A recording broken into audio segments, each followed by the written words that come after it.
Fahorinan'ny fampiofanana momba ny loko sy fampiofanana momba ireo kojakoja ilaina amin'ireo fandehanan'ny rano ao an-trano na ny antsoina hoe plomberie dia ny simenitra indray no loha hevitra ny safidian'ny ABC ampahafantarana manokana mandritra ny fampiofanana maimaim-poana misokatra ho an'ny rehetra izay ho tanterahana ny zoma fa 10 ny volana aprily ho avy izao. Mampafantatra misimisy kokoa mahakasika anazy io ary Ravakarandriamanala sy Mamra Samuely.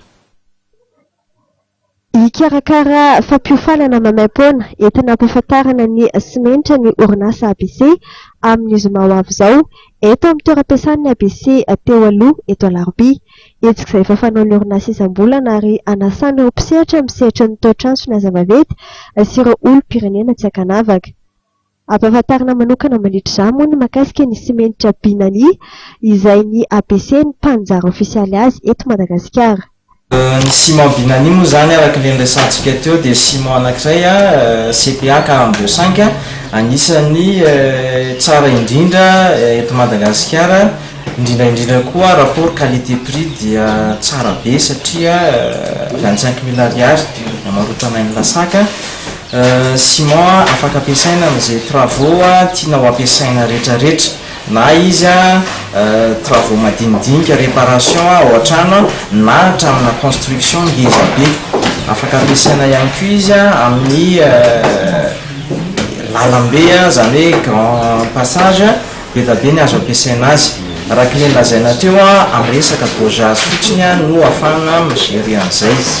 Manaraka an'izany ciment Binani dia ny ABC eto an-tanàna ny ABC amin'ny Tamatavy no distributeur exclusif an'ilay izy ary hitantsika manana revendeur iraka Madagasikara.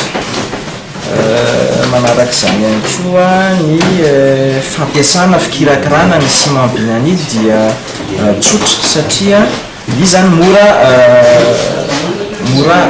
kirakiraina zany hoe mélangena, mora appliquena ihany koa izy ary izy dia anisan'ilay ciment antsoina hoe prise rapide satria vetivety dia manao prise ny ciment ho ana travaux mamaika zany dia mety tsara izy.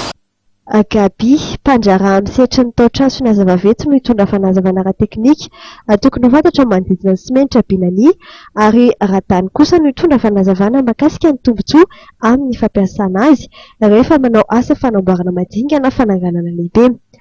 Atsahivina ny taona 2014 no nanomboka ny varotra ny simenitra Binani no orinasa ABC amin'ny karazany tokana dia ny CPA 42.5 ary amidy amin'ny vidiny 5,000 monja ny lasaka amin'ny 10 kilao. Ankoatr'ireo magazay ABC eto Antananarivo sy Toamasina dia ahitana ity simenitra ity ihany koa ireo mpivarotra madinika miara-miasa amin'ny ABC manerana ny nosy.